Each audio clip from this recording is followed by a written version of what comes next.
Today we are going to discuss core, support, and management processes.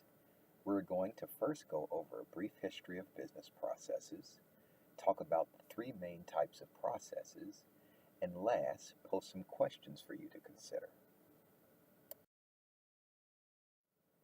What is a business process? A business process was first described by Adam Smith in the late 18th century during his observations of a pen factory. He realized that a division of labor in factory resulted in greater productivity. In essence, he noticed there was an input of raw materials, the work was then spread out across multiple workers, and there was an output, in this case, a pen. Using this framework, we could go back as far as the building of the Great Wall to posit business processes have been around for a long time. Since this isn't a history lesson, let's fast forward a few hundred years to authors like Michael Porter and Hammer and Champy, all of whom made contributions to our definition of business processes. We could flesh out their arguments, but this is not our goal. Rather, it is to come up with a useful definition.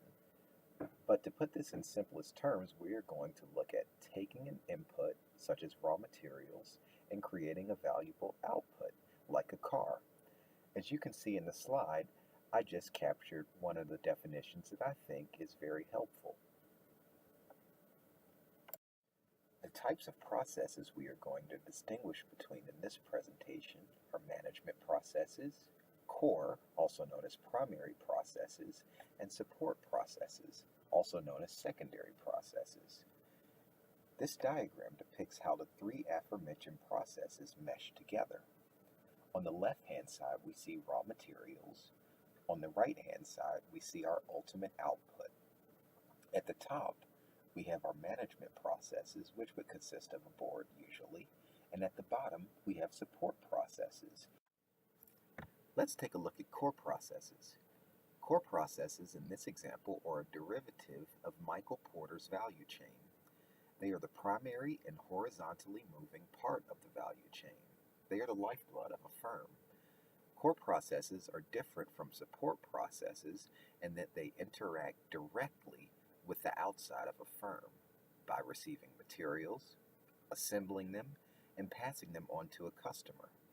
If you think back to last week's Duke Power assignment, these would all be located inside of the value chain. Each step in the core process is aided by a support process. With that, let's take a look at support processes. Let's take a look at support processes. Support processes are those that allow a firm to deliver goods or services. They generally have no interaction with the customer, thus they differ from core processes. They are there to assist internally with resources such as workers, technology, gathering materials, etc. For this reason, these have been designated as silos that run throughout each of the core processes at some point. For example, technology would run through both operations and marketing.